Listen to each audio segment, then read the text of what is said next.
Then how did you land your first client? I was working for a company. I was in the banks before that. When I decided to quit to start my own company, you always would need funding, but not everything requires funding. Don't be scared. If you can calculate your risk, do it. But no matter how much you prepare for it, there's always something you're not prepared for. We teach others. So I've been working now, incubating a couple of startups, supporting a couple of them, also setting up a business also here in Melrose, Archer. How long have you been an entrepreneur? More than 18 years. I sold guitars during my school, weekends and so forth. So one of my first businesses was taking my passion and converting it into a business. But there's been many other businesses from there. So which one do you believe? The majority of people are what we call HTDBW, right? Most people are hard to do business with. Okay, have you ever made money in Sakelot? The biggest mistakes a lot of people make in terms of businesses that makes them fail in the first 2 years. They try to do everything all by themselves. In today's video, we're going to be asking some couple of millionaires on how they were able to get rich, how they were able to get wealthy, because our goal is to be wealthy. Just watch the video to the end, and also don't forget to subscribe to the channel. But anyways, my name is Didier. I'm an entrepreneur. I'm into software development. I make working systems for companies. Websites are part of them, but I think website is what everybody sees, but you need to work on a system like an HR system and all those systems that work inside the company. That's what I specialize in. how did you get into the business? Actually, I taught myself that. You did? YouTube, yes. YouTube? You don't have like a degree or a certificate in that? Not in software development or in IT, no. I'm a business process engineer. That's what I did, operations research. But anything that has to do with software, I taught myself. Then how did you land your first client? I was working for a company. I was in the banks before that. When I decided to quit to start my own company, just out of interest, first started with business process engineering. And after that, I went into software development. How I landed my first client, I think I once visited a company and I liked the way they were organized, and I thought that adding a software would even give them a better edge. That's when I wrote my first proposal to that company. I went to see them and they accepted the proposal. That's how I landed my first client. Oh, okay. And then from you working, having a comfortable job, or you were working there having a comfortable job, right? Well, I do contracting for other companies. So, and my permanent job is my own company. Is your own company. Yeah. But to be honest, what made you actually, tell yourself that, I'm quitting my job and I'm starting my own business now? Like, what really led to that? There's the element of freedom. That's one. There's also the element of the fact that you want to leave a legacy. You hardly do that while being an employee. You hardly get that when you're an employee. You get that when you have your own thing that has your name stamped on it, your own idea, your own vision. So you explore that, So yeah, there's an element of freedom, yes, but there's also an element of leaving a legacy, and you hardly do that by being an employee. I mean, I was employed by X company, and you get a pension after that.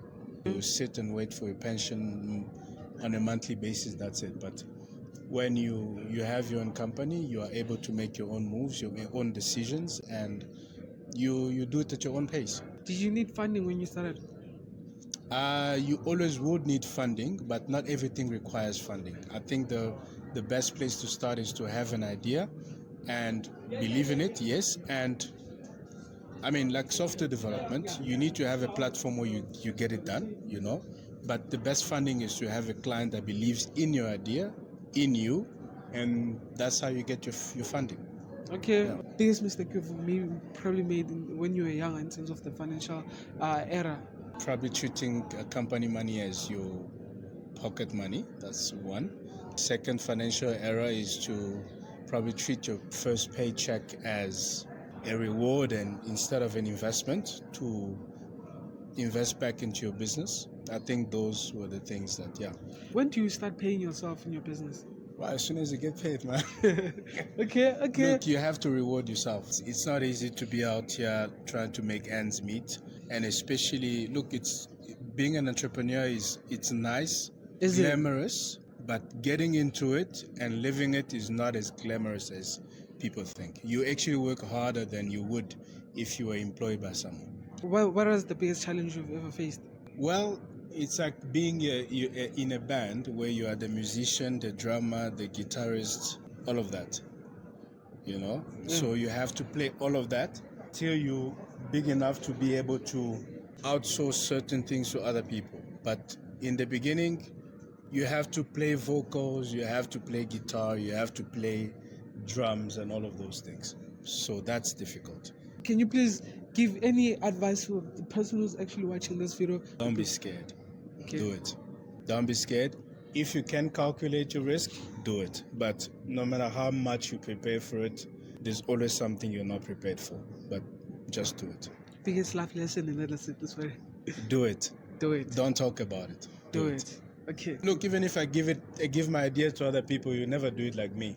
Okay. It's my idea for a reason. My name is Lucky. I'm an entrepreneur. I'm a strategist. I'm an investor. Basically, building businesses. Yeah, it's been a journey. You know, as they say, you learn, you live, and you learn. Right. So part of it has been an evolution from time. You know. So, but it's essentially growing up doing business in my own way and learning that the best way to do is also to teach others. So I've been working now, incubating a couple of startups, supporting a couple of them, also setting up a business also here in Melrose, Archer. How long you've been an entrepreneur? More than 18 years. 18 years? Yeah, more than 18 years, yeah.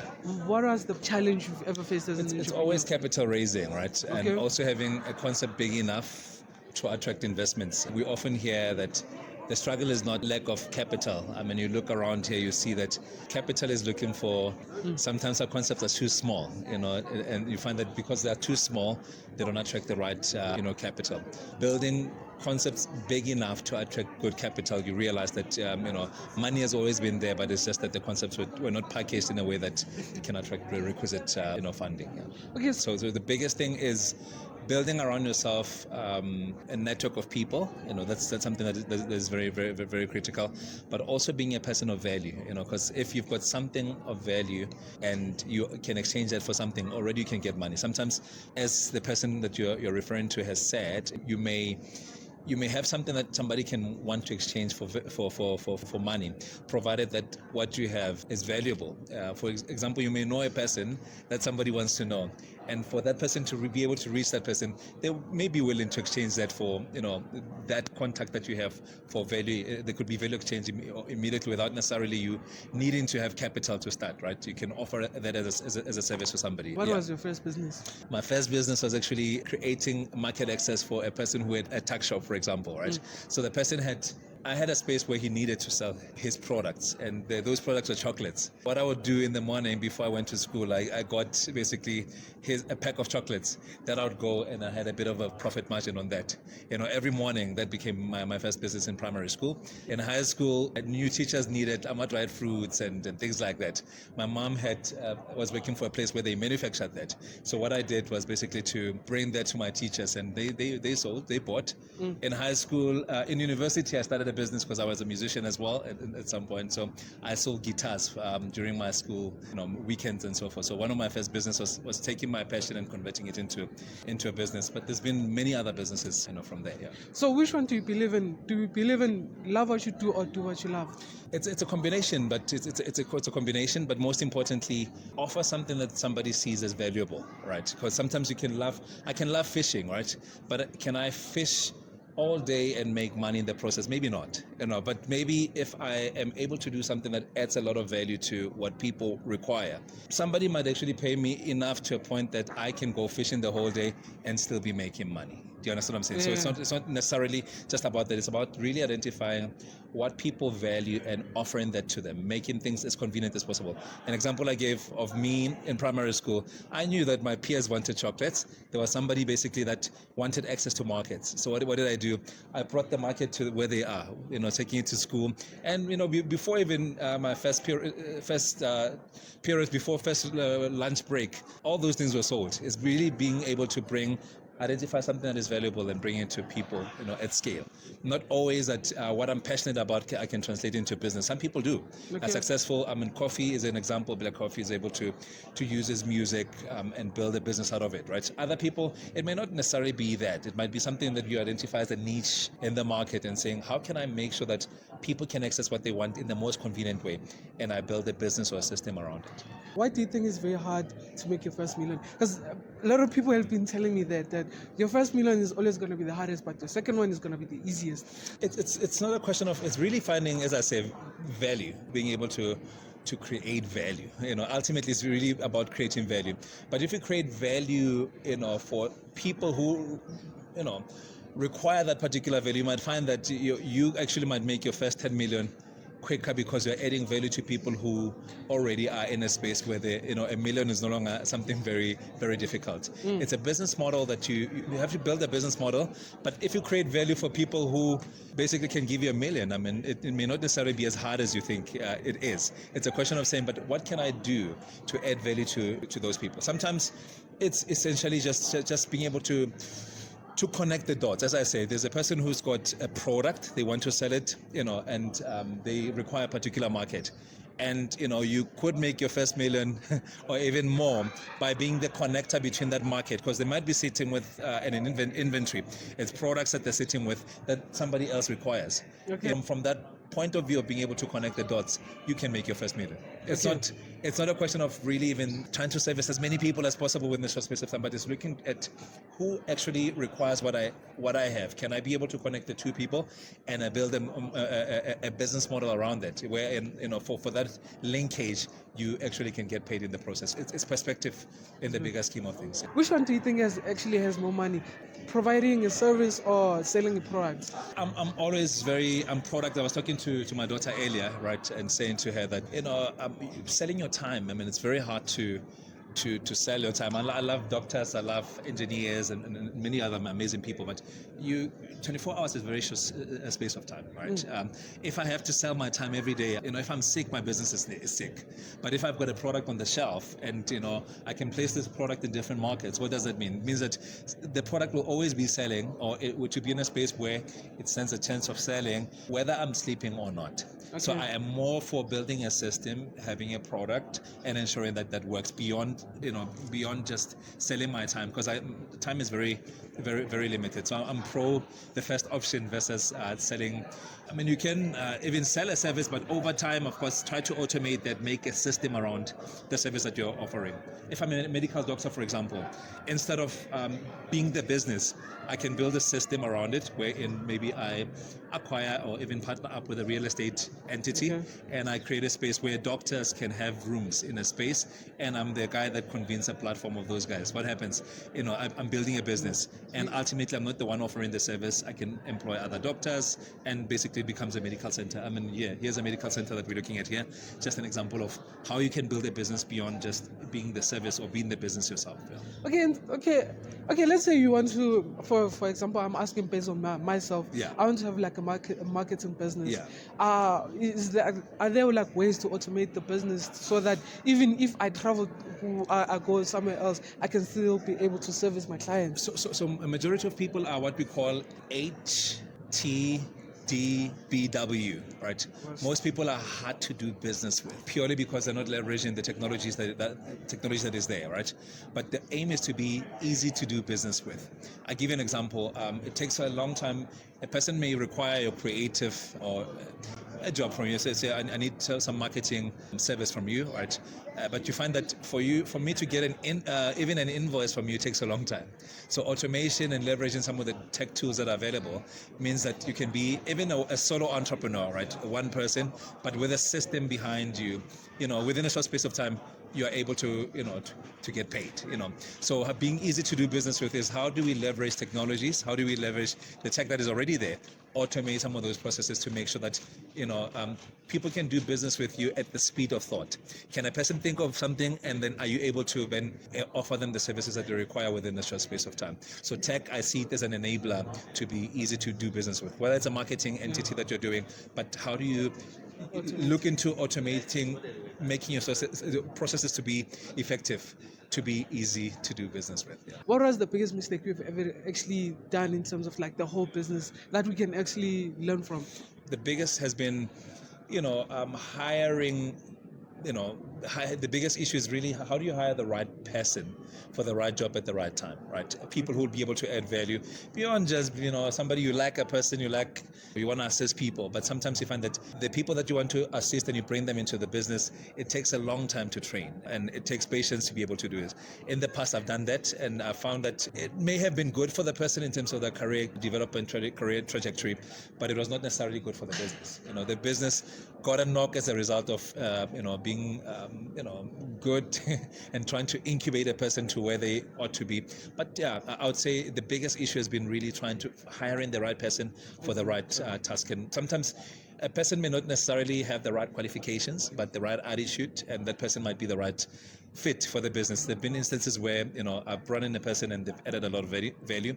There's some instances where, unfortunately, they're bringing a person, that person was not the right fit for the business, yeah. If you go back in time, what advice would you tell yourself or the people are actually watching this video right now? No, man, I think business and owning and running a business has always been the greatest, it's the toughest journey, but what I love about it is that it gives you freedom to do some amazing things. I feel like a young person sitting out there dreaming of becoming an entrepreneur, I won't lie to you, it's the toughest thing you can ever do, but once you find your thing, and in Africa, one of the biggest things that we are endowed with is resources, natural resources.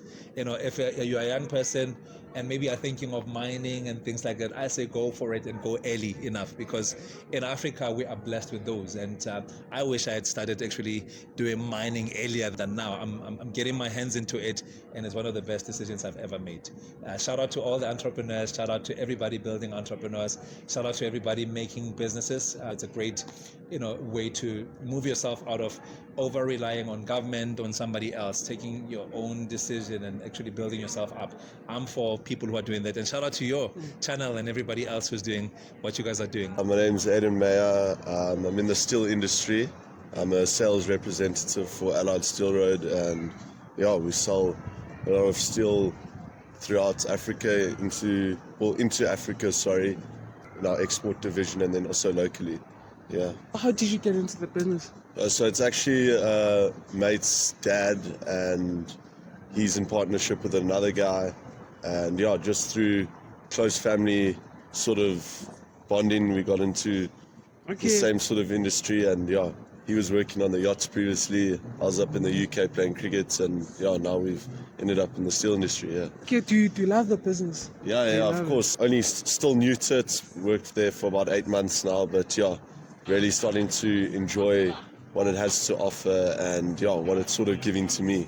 Do you believe in that for a business, in order to be successful, you have to be passionate about it, or you just love what you do? Which one do you believe in? 100%. I think passion gives you motivation, and if you're motivated, you want to do well. So I think you've got to have a passion for what you do. I think if you've got a passion for something, going to work every day doesn't feel like something that you have to do. It feels more of like something that you want to do. So I definitely think passion drives a lot, and when you sort of not wanting to do things, that's when the passion kicks in. And because they did say that if you're passionate about it, you'll never work for a single day. Because you love it, right? 100%, for True. sure. I think in business, it's not always going to come easily. You've got to work hard for what you get. It's not an overnight sort of thing, so you've got to keep chipping away, and at times where you think that you're down and out, that's when you've got to keep chipping away, and eventually your hard work will get seen and you'll be rewarded in that sense. Okay, I have two things I just want to ask. Our main goal is to be successful and wealthy in our lives. So what do you think is the key to success? Like we said earlier, I think you've got to find something that you really like or really love, and that will sort of push you in the right direction. I think you guys are obviously still young, and I'm still young, and you've got to try a lot of things. Don't be scared to try things. You're young, you're allowed to make mistakes, So just do what you love, find a passion for it, keep trying new things all the time. There's so many things out there. I didn't think that I would find myself in the steel industry, but you've just got to keep trying, and eventually, if you've got a purpose and a passion, you'll be pushed in the right direction. Did it work for you? It did. My name is Mpho Sikwele. I run a consultancy company, Digital Nomads Africa. We help bridge the digital divide. If there's problems that you encounter as a person or a business and they've got to do with you thriving in the digital economy, we help you sort out those problems. When did you start the business? The business was started in 2023. Before that, what were you actually doing? I was in e-commerce, so for some of big businesses, Takealot, TFG, Woolworths, Edcon, so pretty much retail, e-commerce, that's what I've been doing. Okay, for somebody who wants to start an e-commerce business, for example, Yeah. me also, I want to start an e-commerce business. Yeah. What do you think makes those businesses to really succeed? Let's take a lot for example. I mean, everyone, even you can also sell. Let's say you sell the hoodies, like the hoodie that you're wearing, and you're selling them informally, whether in your community or neighborhood. You can actually list up on Takealot Marketplace and trade, and then anyone who's buying from Takealot can see your product and they can buy it from anywhere that they are in the country. So you don't necessarily have to be a big company or a big business to get listed online and then start trading and start selling. Easy as that. Okay, for clothing brands, because he has a clothing brand, right? Would you recommend like opening up a website or selling the products on Takealot? Both for different reasons. It depends. So if you wanna go mass and then have greater reach and easier than the marketplace platform and Takealot and even Amazon, there are multiple marketplaces that you could sell your products for.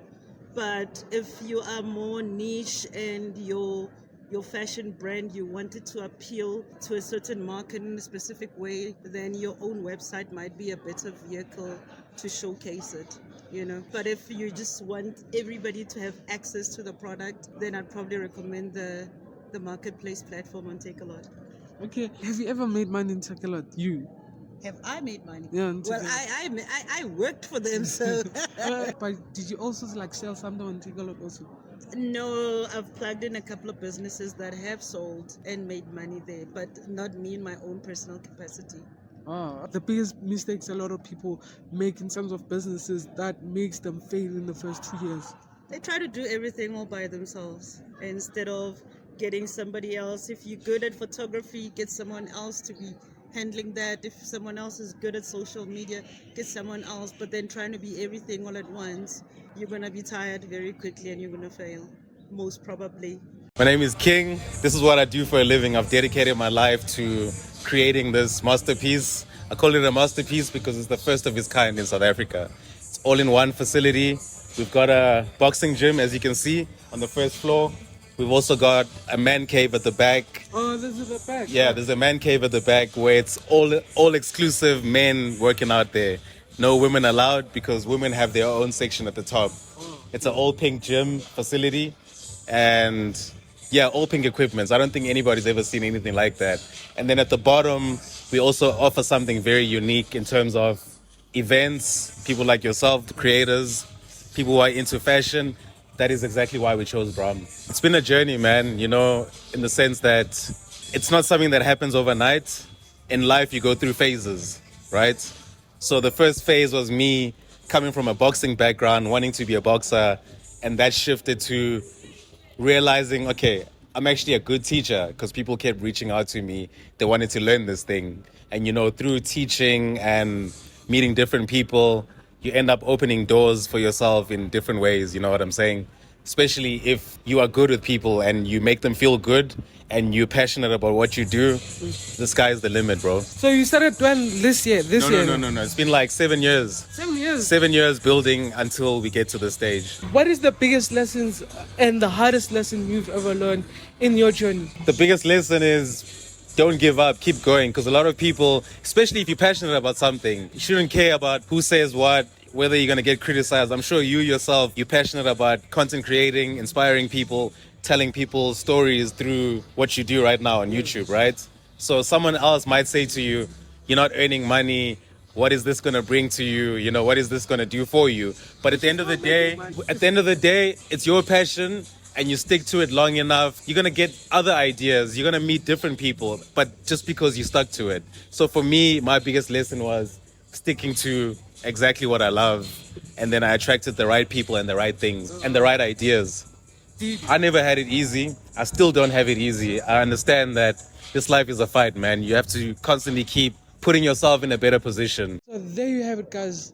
I hope you enjoyed the video, and my biggest take on this video is that stick to one thing, make it perfect, build a system in terms of your business, and when you can actually be able to afford to venture into other businesses, that's when you can do it. But anyways, make sure you subscribe to the channel, like the video if you want to see more of these videos, and I'll see you all in the next one.